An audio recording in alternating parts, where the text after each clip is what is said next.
임성근 증인, 오늘도 증인 선서를 거부하셨습니다. 결국은 증인 선서는 안 하고 하고 싶은 말은 다 하고 거짓말이 있더라도 처벌은 받지 않겠다는 이제 그런 얘기와 같은 것 같은데 맞죠? 증인은 공수처로부터 금년 1월 달에 휴대폰 압수수색 당한 적이 있죠? 있습니다. 그 비밀번호 알려줬습니까? 알려주지 않았습니다. 그러면 지금도 내용 검증을 못하고 있죠? 네, 그렇습니다. 그러면 수사에 협조할 뜻이 없는 거군요. 본인이 진실되고 억울함이 많은 사람이라고 얘기를 하는데 왜 그것을 알려주면 좋을 텐데 그걸 계속 거부합니까? 그 부분은 제가 답변을 드리겠습니다. 초기에 아니, 잠깐 동의할 생각이 없습니까? 지금은 저도 동의하고 싶고 알려주고 싶은데 아니 그러니까 동의할 생각이 없습니까? 어떤 자, 말씀? 됐습니다. 아니 그러니까 공수처에다가 비밀번호를 알려주는 그 의사가 있냐 이 말입니다. 알려줄 의사는 있는데 당시에 예, 있어요 없어요 그것만 있습니다. 얘기해. 예, 그러면 알려주도록 하십시오. 근데 기억하지 못하고 있습니다. 자 그러면 참 아주 특이한 분을 만납니다. 자 됐습니다. 뭐 어차피 동의는 안 할 줄 알았는데 금년 저 1월달에 휴대폰 압수수색 당한 뒤에 휴대폰을 새로 마련했겠죠? 마련했습니다. 지금 가지고 있겠죠? 네. 그거 그 이후에 거라도 좀 우리가 정황을 살필 수 있게 휴대폰 검증하는데 동의를 해주실 수 있을까요?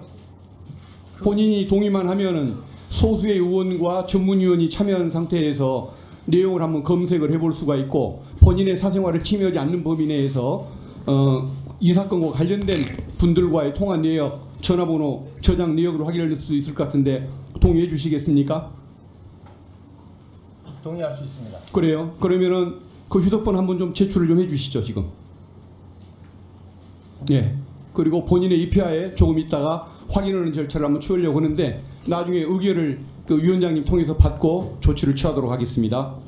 자, 그다음에 이종섭 증인에게 여쭙겠습니다. 지난번에 800-7070 누가 전화했는지 기억이 안 난다고 그러셨지 않습니까? 기억 안 난다라고 답변한 적은 없습니다. 그러면은- 말씀드릴 수 없다라고 했습니다. 그러면 지금도 역시 말할 수가 없습니까? 네, 그렇습니다. 그러면은 7070 그 전화 회선을 사용하는 사람이 누군지는 알고 있습니까? 제가 거기에 대해서 말씀을 드리겠습니다. 예. 그 이첩 보류 지시가 장관의 판단에 아니, 따라서 한 것인데 아니 7070 전화 회선 사용자가 누군지를 아시냐 이 말입니다. 그렇기 때문에 그 전화는 쟁점될 수 없습니다. 그래서 그러니까 쟁점이냐가 아니냐가 아니고 본인이 장관이- 아냐 모르냐를 묻습니다. 장관이 대통령실 대통령이건 또는 참모건 누구와 통화했는지 밝히는 것은 적절하지 않다고 저는 생각합니다. 그러니까 말 못할 사정이 여전히 있다 이 예, 말씀이군요. 밝힐 수 알겠습니다. 없습니다. 예. 임기훈 증인 좀 바른대로 나와주십시오. 본인이 대통령의 경로 사실을 김규환 해병대 사령관에게 전달함으로써 이 사건의 그 문제가 그 발단이 되기 시작했는데 대통령의 경로 여부 지금도 밝힐 계획이 없으십니까? 제 일정 정함이 없습니다. 그러면 역시 말씀드립니다. 보안상 역시 안보 상황입니까? 그렇습니다. 근데 우리 증인은 조선 왕조 시대의 내금위장이 아니고 민주공화국 대한민국의 공직자입니다. 본인이 충성해야 할 대상은 대통령이 아니고 국민 아닙니까? 인정합니까? 국방비서관으로서 직무 수행간 대통령님과 관련된 사항은 전부 다 국가안보 비서관은 공직자가 아닙니까?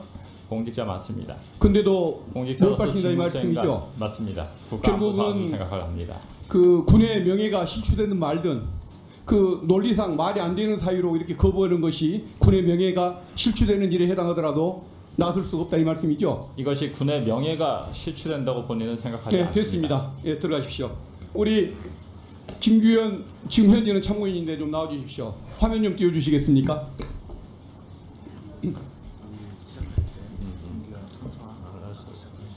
네, 알았어요. 그 오늘 이종호 증인에게 묻고 싶었는데 출석을 안 하기 때문에 불가피하게 참고인에게 물을 수밖에 없겠습니다. 지금 이종호는 그 도이치모터스 주가 조작 사건에서 김건희 여사의 계좌를 주식 계좌를 관리해줬던 인물입니다. 알고 계시죠? 예, 그렇게 알고 있습니다. 김건희 여사와 이종호의 그 관계, 이종호가 평소 발언했던 내용을 알고 있지 않습니까? 예, 구명로비, 임성근 사안장의 구명로비에 관여를 했고 사성장군 만들기 이 프로젝트를 추진했던 거 들으셨죠? 그렇게 들었습니다. 녹취록도 우리가 나와 있지 않습니까? 예. 그리고 이종호는 그 사성장군 임성근 사관장에 대한 사성장군 만들기를 떠나서 조모 경무관을 치안감으로 만들어 주려고 노력했던 것도 알고 있죠. 그 사후적으로 알게 예, 됐습니다. 어쨌든 대화 내용에 그 얘기가 나오는 거죠. 예. 근데 영등포서에 그 수사 외압을 가하는 바람에 그 승진이 무산됐다는 것들도 보도를 통해서 알고 있죠. 나중에 들었습니다. 근데 문제는 그 문제를 피웠던 조모 경무관, 거기는 경찰청장이 징계까지 의뢰를 했는데 중앙인사위원회에서 불문 결정이 내려졌습니다. 반면 조모 경무관의 수사 외압에도 불구하고 정의로운 수사를 펼쳤던 영등포 형사과장은 이번에 좌천이 됐더군요. 그게 국민 상식에 부합하는 조치는 아닌 것 같죠. 그런 것 같습니다. 그러면 결국은 조모 경무관이 이 정도의 영향력을 가진 사람은 아닐 것이고, 결국은 그 이종호가 평소에 그 김건희 여사와의 친분을 VIP라고 칭하면서 친분을 과시했던 것과의 연관성이 있다는 생각이 드는데, 그에 대한 소감을 좀 이따 좀 밝혀주시면 좋겠고요. 또 한 번은 녹취록에 보면 삼부에 관한 얘기가 나옵니다. 많은 사람들은 삼부 토건이라고 의심을 하고 있는데, 그 저 이종호 씨는 그것을 그 골프장 뭐 3부 예약이라고 하지만은 전 국방부를 통해서 다 확인했더니 군 골프장에는 1, 2부 그 예약은 있어도 3부라는 것은 존재하지가 않습니다. 그래서 3부 토건으로 예상할 수밖에 없는데, 이종호라는 사람이 이 3부를 언급한 뒤로 그 3부 토건의 주가가 계속 오르기 시작을 하죠. 주가가 오르기 시작하는 그 배경에는 죄송하지만 1분만 더 주시면 감사하겠습니다. 네, 알겠습니다. 3부의 그 주가가 오르기 시작하는 그 배경에는 이종호가 굉장한 정보를 가지고서 3부의 주가가 오를 거라는 것, 우크라이나와 관계 때문에 그 주가가 오를 거라는 것을 알고 미리 대처를 했던 이런 것들이 정황상 드러나는데, 거기에 대한 측면의 생각은 참고인의 생각은 어떤지 함께 밝혀주시면 고맙겠습니다. 네, 먼저 그 치안감 경찰 부분 질문하신 부분에 대해서 말씀을 드리도록 하겠습니다. 저는 사실 이 사건을 제보한 것이 이 최혜병 순직 사건과 수사 외압 사건과 관련된 부분에만 제가 관심이 있었기 때문에 제가 알고 있는 사실관계나 녹취를 제공을 한 것입니다. 사실 거기에서 보면은 통화 내역 중에 이제 경찰을 언급하는 대목이 나오는데, 사실 그 통화 당시에는 저는 그분이 뭐 누굴 말하는 것인지 제가 알지는 못했습니다. 근데 그 부분에 대해서 이번 보도를 통해서 저도 알게 됐고, 만약에 그런 보도나 이런 것들이 사실이라고 한다면 뭐 저는 부적절한 일이고, 그 부분에 대해서도 뭐 사실관계 적절하게 밝혀져서 억울한 사람이 없기를 바랍니다. 그리고 3부에 대해서 말씀을 드리겠습니다. 짧게 얘기해 주세요. 예, 시간 이미 지났습니다. 네.